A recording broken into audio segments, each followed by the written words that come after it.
¿Qué tal, amigas y amigos? Bienvenidos una vez más a Agenda Agrícola aquí en CNN Chile. En el programa de hoy conoceremos el porqué de la caída de la exportación frutícola con el director de Fedefruta. Luego hablaremos del uso agrícola del satélite FASAT Charlie. Y por último conoceremos qué está haciendo aquí la Universidad de Davis de California en investigación aplicada en la agricultura. Como siempre, los invito a conectarse con nosotros a través del Twitter en @agenda_agrícola o a través del mail en agendaagrícola@sna.cl. Quiero saludar, por supuesto, a algunos de nuestros seguidores que nos envían comentarios. Los invito a todos a hacerlo, entre otros a José Luis Pizarro, Claudio Contreras y Gloria Navellán. Soy Juan Pablo Mate y aquí comienza Agenda Agrícola en CNN Chile.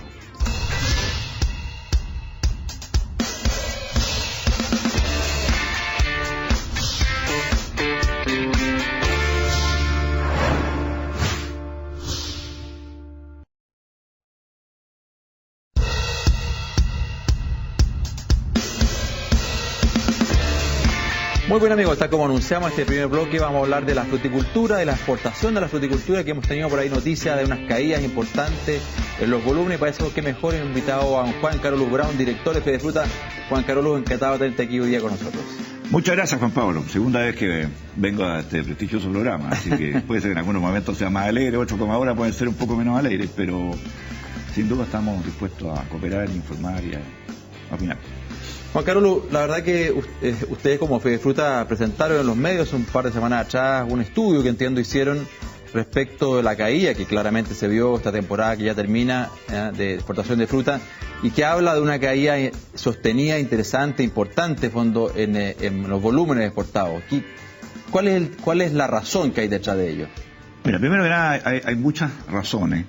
Hay varias razones que las podemos ir seccionando y también no todas las razones afectan a las mismas especies de la misma forma, digamos. Sin duda que las uvas y las manzanas son las que son más visibles, llamémoslas así. Que son las reinas. Que son las reinas. Y efectivamente son dos especies que se han visto fuertemente afectadas por el tema climático en los últimos 3 años. Ya fuera por la helada y ahora por esta situación que tuvimos, una primavera curiosa, una primavera que no tuvo la hora de calor que debería tener. Y finalmente la lluvia de fines de abril, que terminó por matar la uva que estaba todavía colgando, que era un porcentaje importante, y a su vez se produjo un cracking, una rajadura, digamos, en varias variedades de manzanas. Y todo eso, por supuesto, que se va al tacho, digamos, o al mercado local, o simplemente a jugo, a la industria, que tiene otro... Pero como te escucho, Juan Carolus, que es un tema entonces climático, por tanto es un tema netamente coyuntural. ¿Por qué de alguna manera? Y tenemos por ahí un gráfico que tú nos trajiste justamente que muestra uno podría pensar una tendencia o en verdad un tema coyuntural que se ha dado todos estos últimos 4 o 5 años. Yo no quiero pensar en tendencia porque eso puede ser un poquito aventurado y quizás hasta peligroso. Hemos tenido distintos fenómenos, sino es que, diga, mira, todas las veces ha llovido en abril y todas las veces hemos tenido problemas en abril, sino que la agricultura, como requete he dicho, es una fábrica sin techo. Ahí está la caída, sí, del 2013 al 2016, por ejemplo. Entonces puede ser que algunas especies se hayan visto afectadas por la helada, y muchas especies pueden tener efectos de la helada que duren más de una temporada. Entonces eso también se va notando, como por ejemplo los kiwis, muchas veces los paltos también. Entonces, claro, ahí tenemos que en 2013 teníamos 2.700.000 toneladas y hoy día estamos 400.000 toneladas abajo. Pero acuérdate, el 14 tuvimos helada, el 15 como que tendó a recuperar las plantas que ya venían afectadas por la helada y en el 2016 tuvimos 2 efectos, digamos, la primavera curiosa, la primavera no normal y la lluvia de fin de abril. Pero te digo una cosa, no es primera vez que llueve en abril, si en abril muchas veces ha llovido. Bueno, había un dicho antiguo, abril, claro, yo estoy y ahí está, perdona Juan Carolus, ahí tenemos un gráfico que muestra también el caso particular de la uva, que como decíamos es una de las reinas, el volumen más importante de Chile, que también ha tenido una caída explicada por lo mismo, básicamente.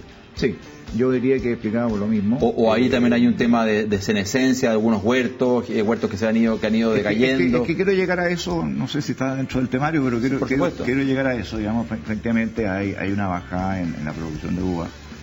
Pero también tenemos que pensar que ha habido reconversión de huertos. O sea, cuando vino el tema minero, de que todo el mundo se iba a trabajar, o por lo menos del campo se fueron a trabajar mucho a la minería, y no solamente en la zona de Aconcagua, sino que en el norte en general, los migratorios, los que migran, se fueron a la minería.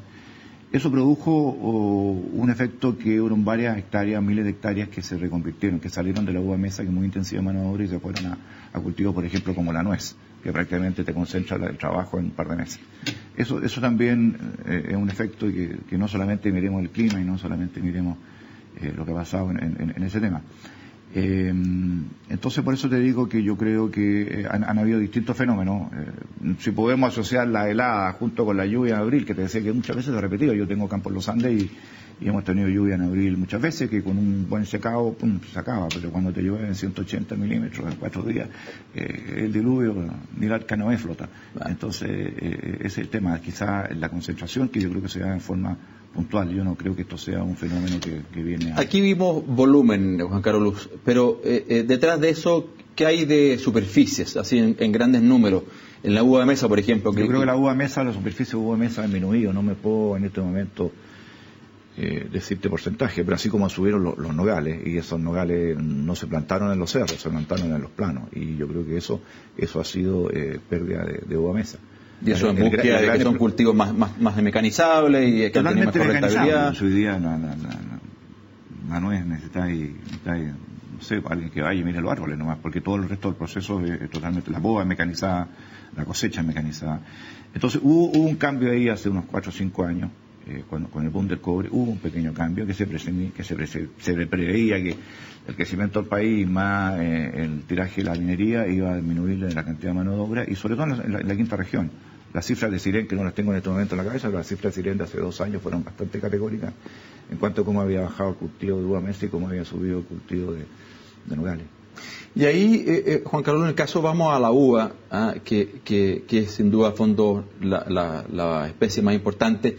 La uva ha habido también una reconversión de variedades, todas estas variedades de club, estas variedades de fondo que algunas están de cierto modo protegidas, que tienen un canal de comercialización bastante definido. ¿Eso ha ido en desmedro de la uva sultanina, de la Red Globe o otras variedades más comunes hacia estas variedades más específicas, más nuevas? Sin duda, la uva en los últimos 10, 15 años ha sido muy dinámica.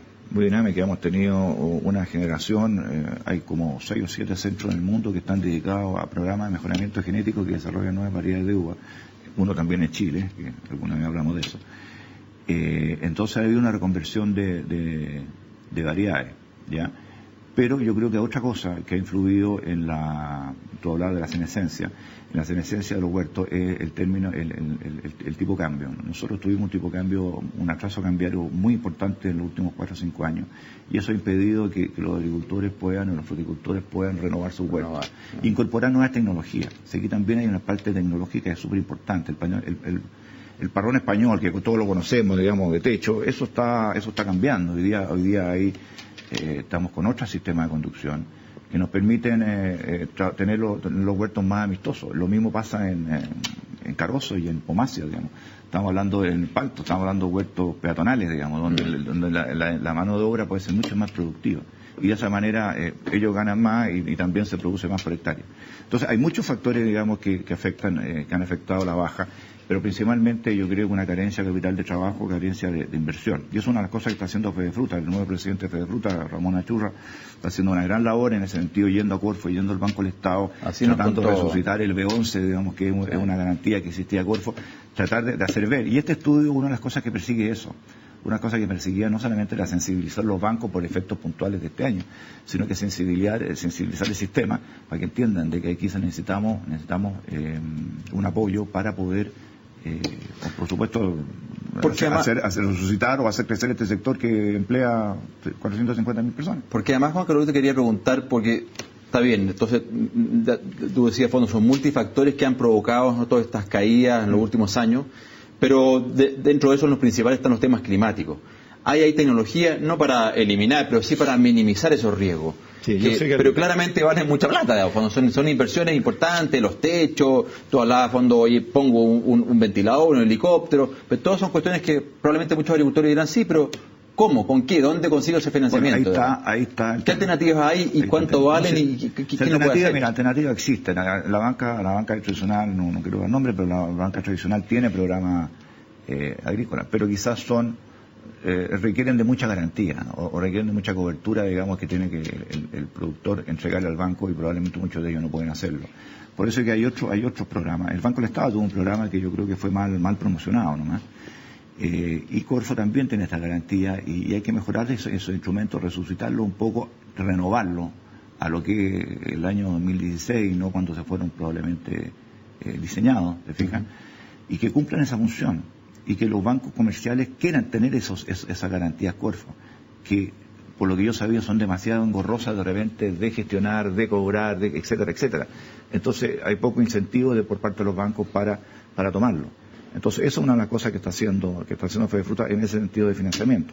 Tú hablas de cobertura de techo, por supuesto, de cobertura de techo se están plantando muchos huertos, y hay una línea del Banco del Estado donde se están plantando cerezos con techo, digamos, ¿no? De tal manera hacerlo hasta en Osorno hay un proyecto del mismo presidente de Fedefruta, digamos, en Osorno, 60, 80 hectáreas que van a poner cerezas con techo.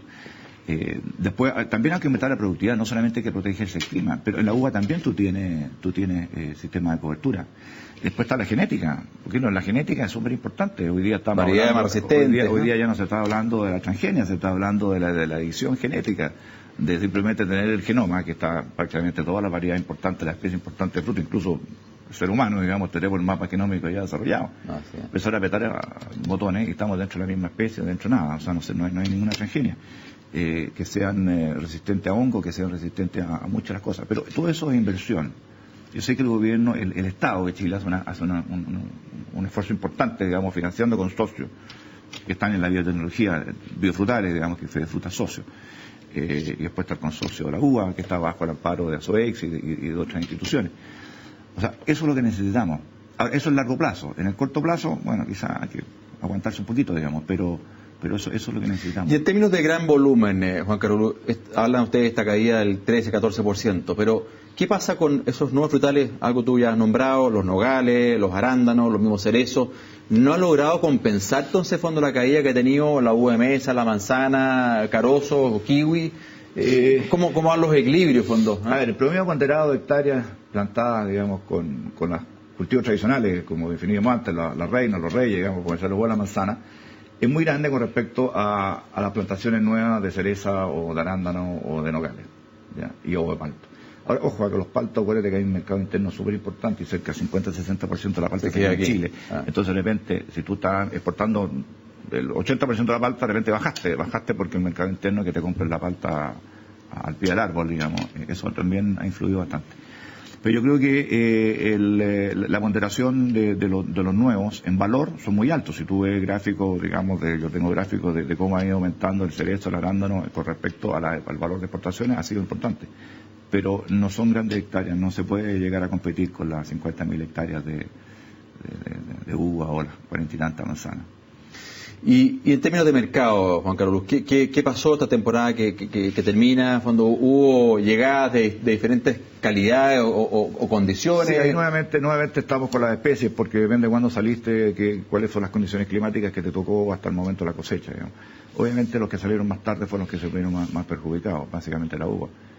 Mucha uva que se exportó con una apariencia sana tenía un problema interno y vicio oculto y llegó en mal estado. A mí me pasó en lo personal, con destinos cortos y destinos largos. Entonces, eso también va a afectar los retornos. Ahora, en cuanto a los mercados, creo que Chile tiene un abanico de mercado bastante importante. Hay unos que de repente se prenden y se encienden y se inflaman, como puede ser la cereza en China o como puede ser la uva hace 10 años en China. Hoy día China ha normalizado sus precios y son bastante competitivos con otros, lo que lo hace de repente un mercado menos atractivo, porque voy a viajar 30 días para conseguir lo mismo que con un viaje de 7 o 8 días, digamos, ¿no? O sea, pero eso ya es el resorte de cada productor de acuerdo a cuáles son las variedades de uva que tiene, ¿no? Y la pregunta de moda, pues, Juan Carlos, lo que ocurrió en Gran Bretaña con el Brexit, ¿qué crees tú? Es súper prematuro probablemente, fondo, la pregunta, pero ¿qué sientes tú, fondo, que puede provocar en ese mercado tan importante como el mercado europeo en general y Inglaterra en particular? Inglaterra, creo que el 40% de las exportaciones chilenas son frutas. y el 30 son, según lo que sea la segunda, el diario ayer estuve mirando, son vinos. Es muy enredado, Juan Pablo, porque si hoy día nosotros estamos funcionando bajo el marco de la Unión Europea con Inglaterra y se negoció como Unión Europea un tratado, un protocolo, etcétera, etcétera, eso a lo mejor hay que revisarlo. Yo creo que es una pregunta para el ministro que debe negociar todos esos tratados. Hay que negociarlo. No sé si los ingleses ahora con este afán independentista quieren ellos poner sus propias reglas. Quieren poner huella de agua, que carbono, que esto, que lo otro, no sé. Eso es una cosa que se lo va a decir en el tiempo. Y por supuesto está otro aspecto que conversábamos fuera de cámara, que tú tienes toda la razón, digamos, que si la economía inglesa de alguna manera tiene un bajón, de alguna manera pierden poder adquisitivo, probablemente eso también va a influir. Pero, who knows? Sí, claro. Bueno, ni siquiera sabemos quién va a dirigir Inglaterra, vamos a ver en 2 meses más. O sea, yo creo que los mercados financieros, que son los más rápidos, los más dinámicos, están recién acomodándose, un día para arriba, otro día para abajo, 2 días iguales. Entonces yo creo que el comercio todavía está en un segundo plano. Entonces hay oportunidades de seguir creciendo. Inglaterra acaba de perder la Eurocopa con Islandia, entonces yo creo que hay mucho problema. Hay oportunidades de seguir creciendo nuestro volumen porque hay mercado, Juan Carolo. Y ahí, fondo, de alguna manera, ¿cuáles son las propuestas que tiene Fedefruta? Y tal vez antes que me contestara, quisiera pasar porque fuimos a preguntarle también al ministro qué nos decía fondo respecto de qué hacer y cómo ve él esta caída en el volumen en la exportación de fruta, a ver qué es lo que nos dijo. Te invito a escucharlo. Bueno, lo primero que hay que establecer es que no se trata de una tendencia, se trata de una coyuntura. El año 2014 fue el año con mayor valor de las exportaciones agroalimentarias chilenas. El año 2015 cayeron un 7%, este año caerán probablemente otro poco, pero debido fundamentalmente a razones climáticas. La tendencia es que seguramente en los próximos 10 años vamos a volver a duplicar el valor de las exportaciones agroalimentarias como ocurrió en los 10 años anteriores. ¿Qué piensa? Juan Carolo? Yo tengo un gran respeto y admiración por el ministro Furcha. Mientras yo estuve presidente de Fedefruta, tuve una muy buena relación, incluso, ahora hace tiempo que no lo veo, digamos, pero una persona que es una persona muy conocedora del tema. Y él tiene una frase que yo siempre la repito, lo voy a repetir ahora, que dice que la fruticultura es el motor de la agricultura chilena porque le genera más divisas, más empleo y más prestigio en el extranjero. Y por lo tanto, ahora, él está hablando del sistema agroalimentario, está hablando de varias otras cosas, no solamente de la fruta. Pero yo no tengo más que coincidir con él para ser consecuente con lo que te decía antes, digamos, en el sentido que yo creo que esto es una situación que se han juntado varios eventos que normalmente estaban distanciados en el tiempo y se han juntado en un periodo de 8 años. Pero la ventaja del clima mediterráneo chileno no se ha perdido y no se va a perder. Esa es una ubicación geográfica. Siempre nosotros en términos relativos vamos a estar mejor preparados que los hemisferios norte. Pero tendremos que trasladarnos, Juan Carolo, fondo de norte a sur, tendremos que buscar nuevas partes, nuevos lugares, nuevas locaciones de producción frutícola en Chile. Te comentaba yo que hay plantaciones de cereza en Osorno, cuando la cereza está en la metropolitana sexta. Hay cereza en Chile Chico. También funciona bastante bien. Usted puso una bandera por allá en el Lago Ranco, así que puede ir a cultivar uva allá. Sí, está un poquito escarpado, ¿no? pero está difícil. Después tenemos los avellanos europeos también se están corriendo hacia el sur, arándanos en la región de los lagos, en la región de los ríos. No sé si me podría aventurar a que uva mesa tan al sur, ¿ya? Pero yo creo que en el norte quizás concentrarse más a lo mejor en los cítricos. Yo creo que cada uno tiene que ir adaptándose, pero hay que reflexionar y repensar, tomar decisiones apresuradas, yo creo que sale caro. Juan Carolo, pensemos en la próxima temporada, como buen agricultor siempre ya está mirando la que viene. Siempre ser mejor. Bueno, sin duda. Pero la verdad que una noticia que no fue tan grata que nos dio a conocer aquí el doctor Santibáñez un par de semanas atrás, que nos hablaba esta llegada de la niña y que probablemente íbamos a tener lamentablemente una primavera más bien seca, bueno por un lado, pero seguramente helada. ¿Cómo nos preparamos para eso? ¿Cómo el agricultor recibe esa información y se prepara al respecto? Bueno, el doctor Santibáñez también es muy amigo de los fruticultores, yo lo conozco hace muchos años, mi padre también muchas veces estaba en el campo. Y esto no quiere decir que lo voy a contradecir, porque nadie tiene los argumentos para contradecirlo, pero efectivamente, o sea, yo creo que aquí hay patrones. O sea, yo me acuerdo cuando estaba en Fedefruta de presidente, fueron a hacer una presentación, nos convidaron al Ministerio de Agricultura diciendo, mire, nosotros nuestra estimación para el primer semestre era tanto, y no se cumplió para nada. Entonces después nuestra pronóstico para el segundo semestre es tanto. Entonces yo paré el día y le dije, mire, perdón, ¿está usando el mismo modelo? porque claramente no funciona. O sea, no nos diga que va a llover en noviembre, si usted no está usando el mismo modelo con que me dijo que iba a llover en mayo, que iba a llover en abril. Entonces, por eso te digo, hay patrones. O sea, yo creo que si tú aprietas el botón de la niña dice, oye, esto es primavera seca, y esto trae todas estas consecuencias. Ahora, que se produzcan o no se produzcan, yo creo que siempre hay que estar alerta. ¿Ya? Pero eso no quiere decir que el doctor Santibáñez tenga la bola de cristal, porque si no sería fantástico. Son pronósticos, por lo menos. Son pronósticos basados en modelos, basados en historia, basados en antecedentes, ¿te fijas? Pero bueno, eso... Ahora, si uno mira ahí la página del SHOA, uno puede ver fondo cómo ha ido cambiando la temperatura del mar y es probablemente entonces... Yo creo que la niña viene, sí, sin duda, se ha ido enfriando si la niña viene con frío. Pero el día que tengamos una helada polares, creo que es un poquito aventurado, digamos, lanzar pronósticos de esa manera que pueden causar reacciones por parte de instituciones, por ejemplo, financieras, que me parecen complicadas. Bueno, así que la expectativa es más bien ser cauto. No, hay que estar atentos. Si nadie le va a discutir a la meteorología, pero uno tiene que tomarlo como un antecedente más. Está bien. Juan Carlos, te quiero agradecer, fondo, que nos hayan podido venir a contar este estudio que ustedes han hecho como de Fe de Fruta, las propuestas que hay detrás, digamos, y la verdad que también un poquito mirar lo que es el mercado y el desarrollo de la fruticultura en Chile. Así que muchas gracias por este día. Bueno, yo te agradezco porque la verdad que la fruticultura, como dice el ministro, es el motor de la agricultura chilena, así que si la traes para acá cada 3 meses sería muy bueno. Muchas gracias. Encantado, Juan Carlos. Muy bien, amigos, con esto finalizamos este primer bloque, vamos a una breve pausa y luego vamos a venir a hablar de agricultura de precisión. Mundo El Risquillo de Los Ángeles se convertirá en la granja lechera robótica más grande del mundo gracias a la suscripción de un acuerdo con la empresa tecnológica de Laval. La firma instalará 64 máquinas de ordeño automático que mejorarán la producción y el bienestar de los animales.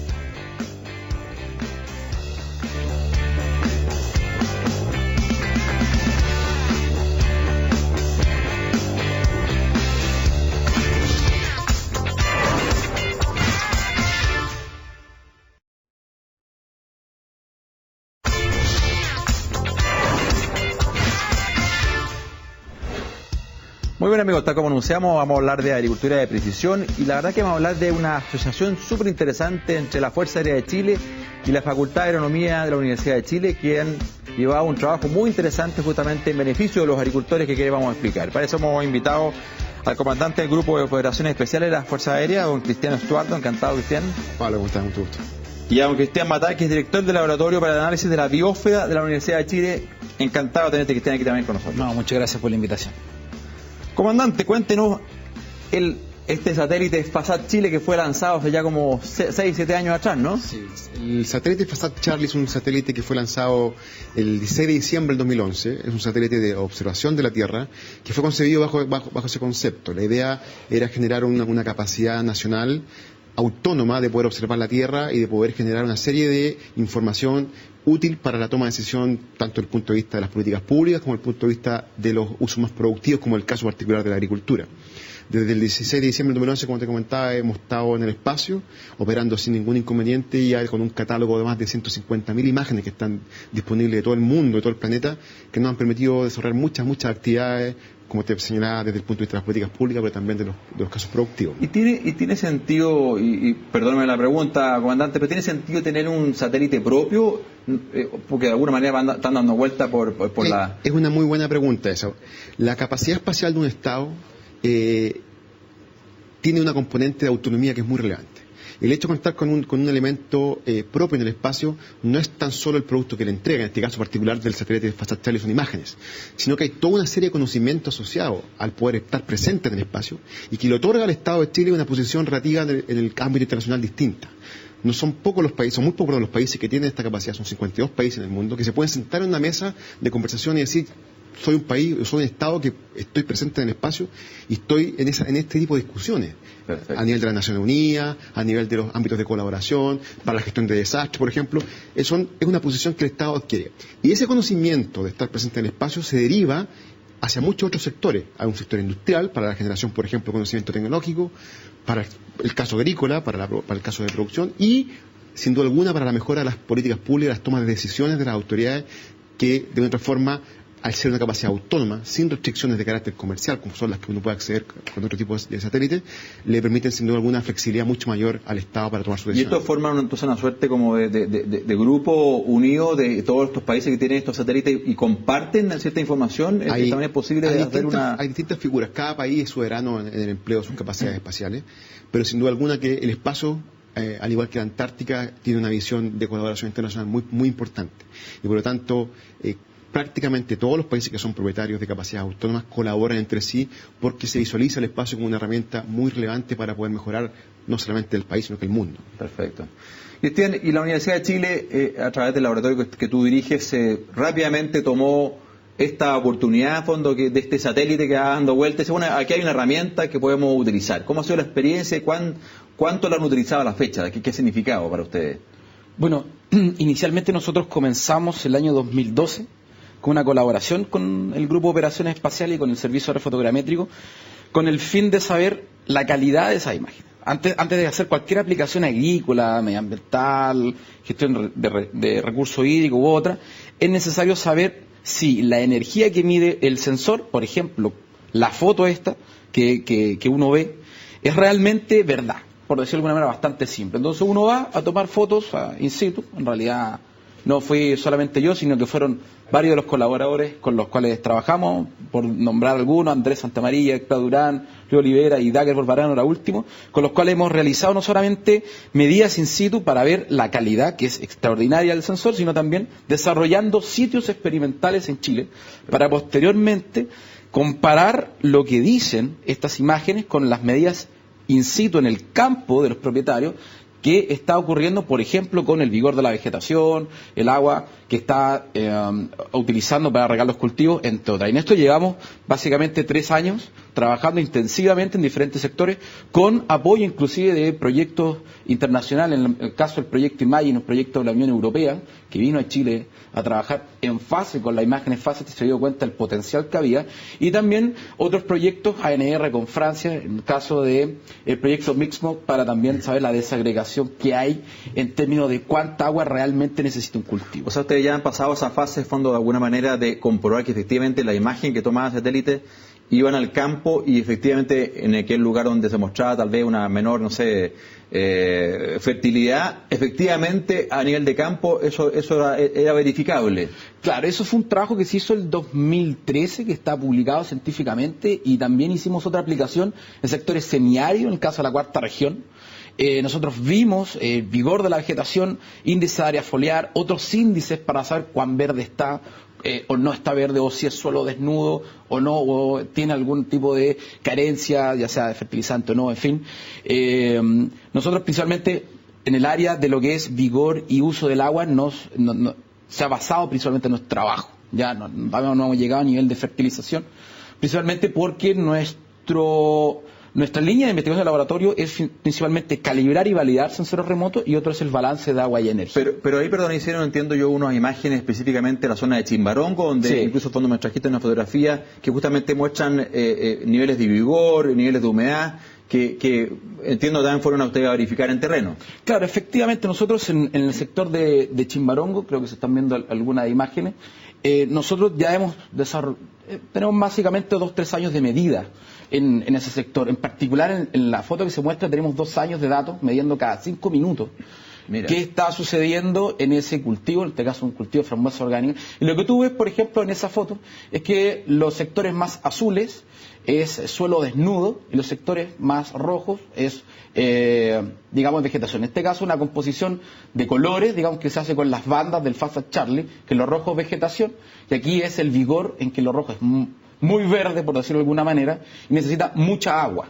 Entonces tú, si tienes un monitoreo de cuán verde está esa vegetación, puedes saber cuánta agua necesita durante todo el año. Claro. En el caso del sitio, en particular Chimbarongo, digamos, el propietario tenía un sistema de riego californiano en que las primeras plantas de este cultivo, que era de hileras, tenían muy poco crecimiento debido a una sobresaturación de agua. Y donde estaba la estación estaba muy bien y producía bastante. Y eso se ve no solamente con nuestros datos in situ, sino que también con las imágenes del satélite. Fantástico. Comandante, ¿y quién puede acceder a estas imágenes? ¿Es solamente a través de la Universidad de Chile? Yo, agricultor, particular, ¿puedo comprar? ¿Existe un valor? ¿Hay que firmar un convenio? ¿Cómo la figura? Lo que está un poco explicando el doctor Matar efectivamente es el uso y la aplicación concreta de la imagen en el tema agrícola. El satélite FASAT Charlie es un satélite que es de propiedad del Estado de Chile. La Fuerza Aérea es la institución encargada de su operación, pero sin duda alguna que su modelo de explotación fue siempre concebido para que fuera empleado por cualquier tipo de organización, incluso privados. Para eso existe hoy día, dentro de las organizaciones que están vinculadas al tema, el Servicio Aerofotogramétrico de la Fuerza Aérea, correcto, que es un servicio público del Estado, que tiene la persona jurídica que le permite efectuar la distribución de las imágenes. Hoy día las imágenes satelitales se distribuyen a los organismos de la defensa, a los organismos públicos del Estado, que sí lo requieren y que tienen los convenios establecidos con nosotros, y también a los privados.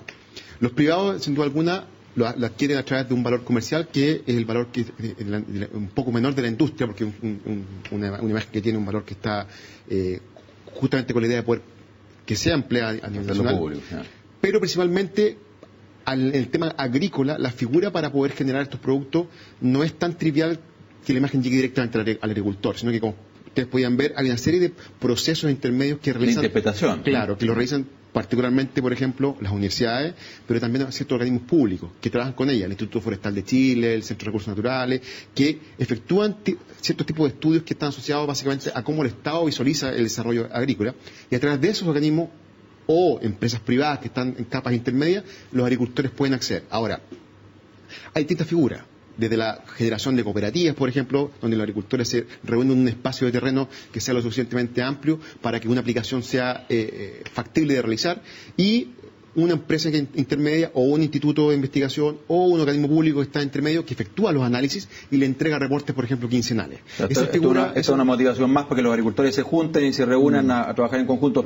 ¿Y cuál es el zoom posible, el zoom máximo que tiene? El satélite FASAT Charlie es un satélite de observación de la Tierra, como yo le señalaba, que está orbitando la Tierra a 620 kilómetros de altura, a una velocidad de 97 kilómetros por segundo. Por lo tanto, el satélite orbita la Tierra cada 15 veces al día. Las imágenes que nosotros obtenemos tienen una resolución de 1,45 m. Eso en la práctica, si lo traducimos a un tema más entendido por la gente, implicaría poder visualizar un vehículo. Yeah. Quizás no se puede ver si ese vehículo es una marca determinada, pero sí usted puede identificar que ese es un vehículo. Eso en la perspectiva agrícola es tremendamente positivo, porque permite prácticamente poder identificar y diferenciar cualquier elemento que esté en la tierra. Y desde el punto de vista agrícola, hablabas tú de la humedad o del terreno. ¿Es posible a través de estas fotografías captar napas subterráneas, no ver cómo se están comportando los acuíferos en las distintas cuencas? ¿Han estudiado algo al respecto? En particular, el tema de la napa subterránea se observa con otras tecnologías, ¿ya? Son misiones espaciales gravitatorias que son las que, a partir de cierta anomalía, observan. Lo que entrega el FASAT Charlie es un producto que es de la superficie hacia arriba, ¿ya? Que sí se puede relacionar con la demanda hídrica del cultivo, pero no así la cantidad de agua subterránea que pueda haber, ¿ya? No obstante, el monitoreo que se puede hacer, por ejemplo, durante todo un año, puede caracterizar la curva, digamos, cuánto crece esta vegetación, llamada en términos científicos curva fenológica, ¿ya? Y en función de esta curva o estas variaciones en que tienes más vegetación y menos vegetación, uno puede diagnosticar y manejar de una mejor manera, ¿ya?, la cantidad de agua que yo debo agregar a este cultivo para tener un rendimiento máximo y que no esté o en estrés hídrico todo el tiempo o una sobresaturación.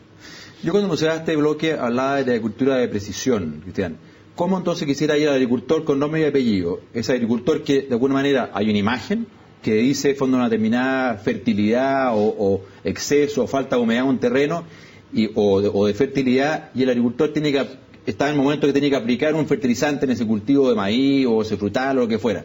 ¿Cómo conecta su decisión con esta información que usted le puede entregar o otro centro que pudiese hacer una interpretación de la imagen satelital?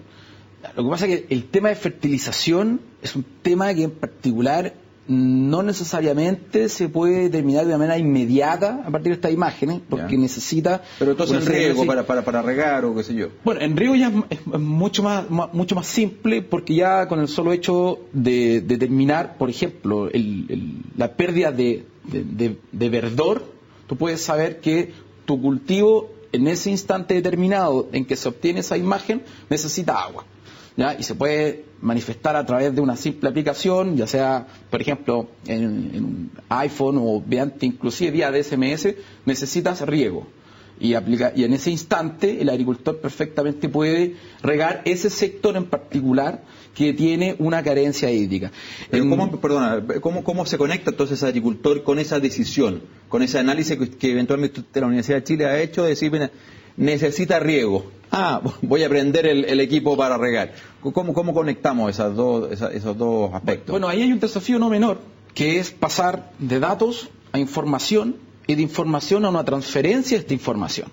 ¿Ya? Entonces, esa conexión que tú bien señalas de cómo me avisan a mí que tengo que regar, no necesariamente es aplicable en un 100% debido a que cada cultivo tiene un manejo específico y uno lo que hace es complementar ese manejo con esta información. Uno no puede depender un 100% de lo que va a entregar la imagen del satélite porque hay ciertos factores propios del manejo que son intrínsecos y lo sabe cada agricultor, que se puede y no se puede hacer. Pero esto es un complemento para decirle al agricultor, mira, sabes que este sector del cultivo que puede verse ya sea con una especie de alarma en un celular o en una imagen o en un portal web, que nosotros, por ejemplo, estamos entregando imágenes de humedad del suelo de todo Chile en nuestro portal web, ahí puede ver realmente qué sucede. En el caso del FASAT Charlie, hay que generar esta cadena de procesado para una aplicación en concreto. Por ejemplo, si la región X necesita, o la comuna determinada, o el grupo de agricultores, como bien decía Juan D'Arte Estuardo, necesitan de esta información, se desarrolla este paso de pasar de un dato físico, que no tiene ningún sentido entregarlo, a una información que ya es una aplicación agrícola, y esta aplicación hace una transferencia hacia las necesidades del usuario, en este caso, hacia las necesidades de los agricultores. No podemos entregar información de fertilización si ni siquiera nos la han pedido. Correcto. Pero sí nos están impidiendo, por ejemplo, saber qué lugar puedo regar porque necesito y en qué fecha para, por ejemplo, construir o no un embalse o en qué zona construir o no un embalse. Perfecto. Y ese tipo de decisiones sí se puede generar con estas imágenes que entrega el FASAT Charlie. Comandante, ¿y qué otras experiencias hay a nivel internacional del uso de este tipo de satélites? Mire, que pudiéramos también como país avanzar. Creo que es importante explicar un poco el principio de cómo funciona esto, porque hay mucha gente que a veces no logra visualizar la diferencia que hay con respecto, por ejemplo, a Google Earth. Tenemos una imagen por ahí, así que la pueden mostrar. El principio básico de observación de la Tierra es que todos los elementos que están sobre la superficie de la Tierra responden ante la energía del Sol en una frecuencia determinada. Y por eso que nosotros con nuestro ojo podemos ver las cosas de ciertos colores. El satélite hace exactamente lo mismo. Captura esa información de cada lugar de la Tierra que observa y cómo cada elemento que está en la Tierra responde ante la energía del Sol. Y cada elemento es particular. Perfecto. Y por eso que las universidades estudian cómo cada uno de sus elementos responde. Entonces, si somos capaces de, con un software adecuado o esta aplicación que explicaba el doctor Matar, poder diferenciar cada elemento de la Tierra, las aplicaciones son infinitas. Ejemplos. El Instituto Forestal, por ejemplo, dependiente del Ministerio de Agricultura, efectúa el catastro bosque nativo y puede tener un monitoreo, por ejemplo, en términos de tiempo real, de cómo están la ubicación de los bosques y donde, por ejemplo, se están efectuando tala de bosque ilegal, que es un elemento que es muy relevante para ellos para poder tomar decisiones.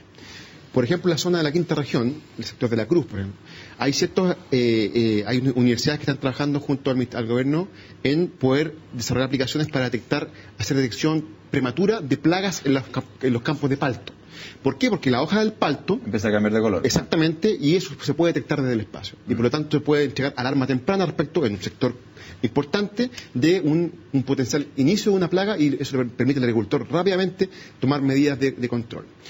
Está, por ejemplo, el tema de políticas públicas para el gobierno de tener un catastro de los tipos de cultivos que hay en un territorio.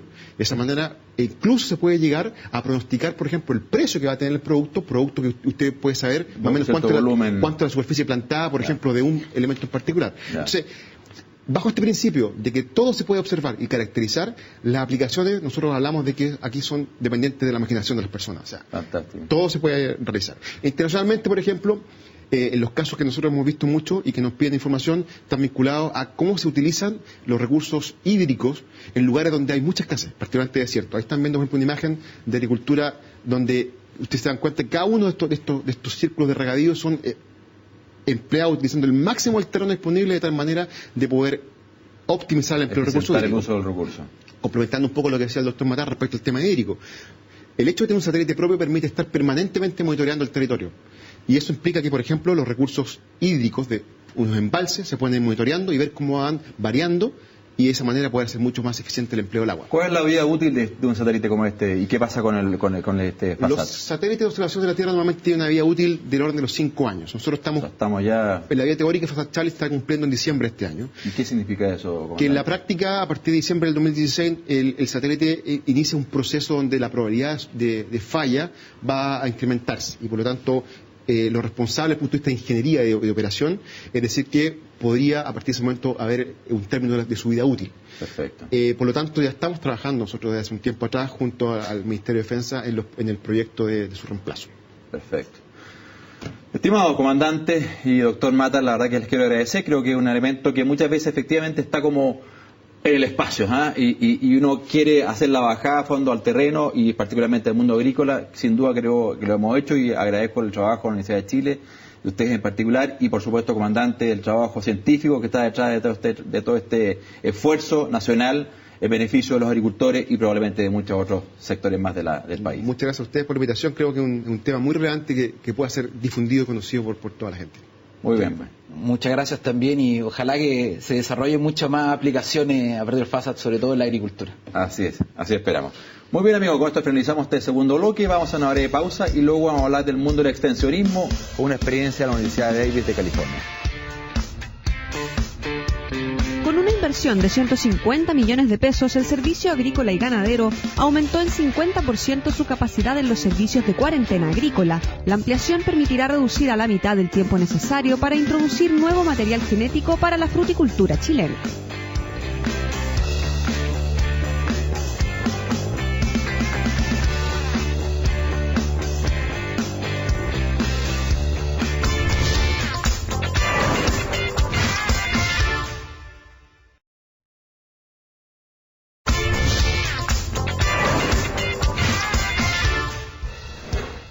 Muy bien, amigos, tal como anunciamos, para hablar de extensionismo y investigación, hemos invitado a un Mauricio Cañoles, gerente de desarrollo del programa de consultoría de la Universidad de Davis en Chile.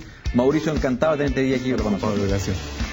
Mauricio, cuéntanos, la Universidad de Davis, tradición agrícola, investigación y extensionismo, instalada aquí en Chile. ¿Desde cuándo y por qué? ¿Qué están haciendo aquí? Te cuento, mira, nosotros estamos funcionando desde aproximadamente 1 año y medio.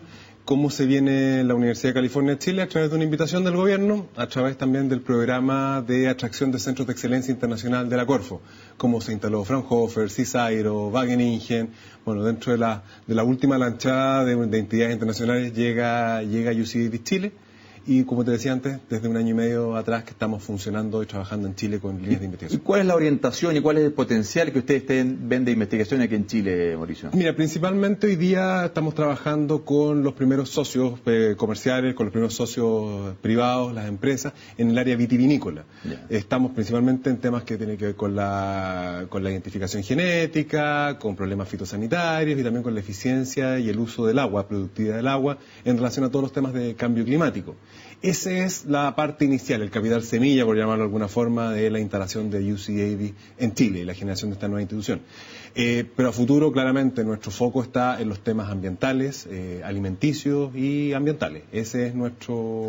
Y esto siempre tiene que estar el modelo que propone Corfo para la avenida de estos centros de excelencia, es que tiene que estar asociado con algún ente privado aquí en el país. Efectivamente. Lo que ¿Es un ente universitario o son grupos de agricultores? ¿Qué es lo que es? Ambos. Por una parte tenemos nuestros socios fundadores académicos, que son la Universidad de Tarapacá, la Universidad Andrés Bello y la Universidad de Talca. Específicamente la Universidad Andrés Bello fue la que nos amparó en un inicio administrativamente, como beneficiario transitorio que le llaman dentro de la Corfo, del lenguaje Corfo, estas cosas. Y nuestros socios privados, que hoy día son Viña Conchitoro y Viña San Pedro. Perfecto. Por eso los primeros proyectos que está realizando UC Davis Chile están relacionados en el ámbito vitivinícola del país. ¿Y esto es una investigación específica de fondo que después se transforma en un bien público? ¿Es para distribuir a todo el país? ¿O? Mira, la verdad es que esto está pensado en que los centros de excelencia internacional hagan I+D y el desarrollo sea finalmente comercializable. Es decir, la idea es generar valor que las empresas chilenas puedan utilizar. Esto involucra un montón de conceptos que muchas veces no han estado o que no han estado nacionalmente puestos en el tapete. Transferencia tecnológica, y cuando hablamos de transferencia, no la extensión, no el extensionismo, sino la transferencia como una comercialización de una tecnología. Etapas en las cuales la investigación también es cofinanciada fuertemente por la industria, por los privados, y eso claramente requiere un beneficio para ellos también económico futuro. Parte del modelo es eso. Sin duda, cuando tú instalas un centro de la magnitud de UC Davis y los otros centros de excelencia internacional que han venido a Chile, se espera también un beneficio mayor. No solamente es bien privado, también se genera bien público. No quiero llamarlo un chorreo de la investigación, pero en general hay cosas, información de base que te sirve para generar valor para la tecnología a futuro, pero también genera conocimiento a nivel nacional que es importante para la generación de otros bienes públicos. Perfecto.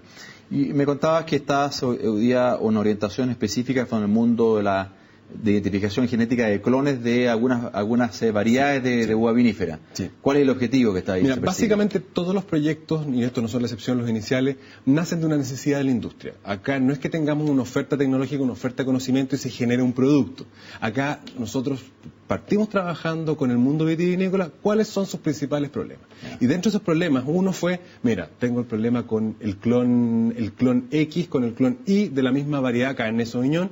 Es que es Cabernet, sí, da lo mismo, sí, pero el clon X es distinto del clon Y, y el clon X anda bien en esta zona y el clon Y anda en esta otra. O sea, identifica bien las características para dónde anda mejor, digamos, ¿no? Y es poder identificar qué es lo que me pasa a las viñas. Tengo el clon X, lo voy a plantar y resulta que la mitad era Y.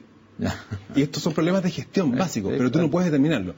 Lo que estamos buscando hoy día es ciencia básica, en el fondo, o te diría investigación aplicada, pero con conocimiento básico, que lo que busca es determinar la diferencia entre el clon X y el clon Y, que no es tan fácil. Hoy día tú puedes diferenciar entre Cabernet y Merlot con un análisis genético, pero no entre el X y el Y del Cabernet. Eso ya es más complicado. Y en eso estamos hoy día. ¿Y estas investigaciones cuánto duran? ¿Cuándo existe el primer resultado? Hoy día ya vamos a tener resultados con líneas bases de genomas a partir de un año y medio más. La primera fase de este proyecto de instalación de Centro de Excelencia termina en un año y medio más. Eso duran 3 años. Los Centros de Excelencia Internacional funcionan 3 años más 2. ¿Ya? Y hoy día, bueno, estamos a la mitad de nuestra primera fase. Al fin de nuestra primera fase ya vamos a tener resultados en la parte de los consorcios bacterianos, microbianos, fungosos, más también en la parte de identificación genética de clones. Y aquí vendas un poco, UC Davis, ¿cuál es el valor agregado, fondo, que tiene que se instala aquí y qué es lo que trae, fondo, como a raqueta bajo el brazo? Mira, principalmente UC Davis ofrece varias cosas. Una de ellas es la red internacional de la universidad propiamente tal. Hay conocimiento que está disponible en California que puede ser fácilmente transferible a Chile. Yeah. Primero, eso es un tema de técnico, es decir, tal conocimiento que tengo en tal... De una agricultura que es bastante similar a la chilena. Que es una agricultura en condiciones muy similares y que no solamente tiene que ver con la agricultura, también tiene que ver con los efectos de entorno, medio ambiente, sequía, incendios forestales. Hay una serie de caracterizaciones, de investigaciones que ya están hechas allá y traerlas a Chile es una adaptación mucho más barata que partir de cero. Eso nosotros podemos ganar mucho tiempo como país con esto. Segundo, es un modelo de trabajo. Es un modelo en el cual hay un fiato mucho más grande, un engagement con la industria que ha sido criticado a nivel nacional, de muchas veces de la academia, y nosotros hoy día estamos trabajando con nuestros socios académicos para que eso suceda, poder trabajar para las necesidades de la industria y no la necesidad de generar solo conocimiento. Es que ahí Mauricio, yo tengo una grata experiencia cuando justamente con los extensionistas de la Universidad de Davis, que son tipos reconocidos, particularmente en California. Sí. Ese modelo de extensionismo, de ese profesor, ese científico que sale a campo, también lo están intentando replicar, traer aquí a Chile. En forma paralela, en Chile han ocurrido varias convocatorias de centros de extensionismo, que es una nueva línea. Somos parte de una de ellas, ¿no? Somos parte de uno de los que está aprobado, principalmente transfiriendo el modelo. Ahora, el modelo de extensionismo de que tiene California no es copiar y pegar. Hay piezas de ese modelo que en Chile no existen, por lo tanto hay que adaptarlas. Y hoy día, bueno, está abierta una convocatoria que de hecho cierra mañana. Nosotros ahí, como UC Davis Chile, estamos participando en 5 nuevos proyectos. No creemos que se aprueben los 5 proyectos. Creo que Corfo tiene dinero para 8 de todos los sectores. Son 5 en el área: alimentos, vitivinicultura, alimentos con valor agregado en el sur, ganadero, frutícola, con Azoex también. Ahí estamos viendo la posibilidad de generar un sistema de extensión que frutícola sería muy ¿Y importante. cómo los agricultores pueden acercarse a esos centros de extensionismo? Bueno, los centros estos que te acabo de mencionar al final tienen que ser aprobados por la Corfo, ojalá que la Corfo ahí los vea con buenos ojos, y el que ya está existente, el que maneja Fedefruta, que tiene que ver con alimentos procesados, principalmente frutas y hortalizas deshidratadas, jugos, pasta, nosotros estamos ubicados junto con ellos en Rancagua. Ya Rancagua, pero por mayor información de esto, Fedefruta está gestionando y manejando este centro de extensionismo que se inauguró hace pocos meses atrás y que está recién partiendo. Perfecto. Y en términos de la investigación, Mauricio, hoy día esta orientación al mundo de la vitivinicultura, ¿hacia dónde quieren ir? ¿Cuál es la idea para seguir creciendo en qué otras áreas? Nuestro foco hoy día son 3 macro áreas: agricultura, alimentos y ambiente. Todas las 3 muy, muy entrelazados. Hemos tratado de fortalecer en estos últimos 6 meses una línea de bioproductos. De hecho, hemos contratado a una persona específica que vea el tema de bioproductos, que es un área muy, muy prometedora a futuro, que tiene que ver con cómo bajo la carga de insumos nocivos a la salud dentro de la producción agrícola en general. Ya no es un tema de ecológico, orgánico, ya tiene que ver con reemplazar realmente productos que están siendo detectados y que me están siendo causal de rechazo en ciertos mercados. Perfecto. Esto se está tomando muy seriamente, se puede generar un muy alto valor en términos de la producción, pero también en el efecto que tiene dentro de los productores frutícolas, hortofrutícolas o de cultivos en general, agroalimentos en Chile. Perfecto, estupendo, súper interesante. Mauricio, bueno, me queda más que dar la bienvenida a este centro, como a otros también que vengan a Chile. Justamente es un tema que necesitamos hacer investigación aquí, in situ, en Chile. Fondo tenemos una fuerza productora agrícola tan importante que requiere y necesita y amerita cuando finalmente tener investigación específica. Así que bienvenido, muchas gracias, qué bueno que les vaya estupendamente bien. Gracias a ustedes por la invitación. Muy bien, amigos, con esto finalizamos el programa de hoy, pero antes de irnos, panoramas de agricultura. En Valdivia se realizará la charla Evaluando fuentes de agua para especies arbóreas nativas y exóticas en el centro sur de Chile, una instancia sin duda para reflexionar sobre los desafíos que tenemos como país en materia de biodiversidad y territorio. La invitación es el 7 de julio en la Universidad Austral de esa ciudad. Con esto entonces finalizamos el programa, los dejo invitados para un próximo capítulo la próxima semana aquí en CNN Chile.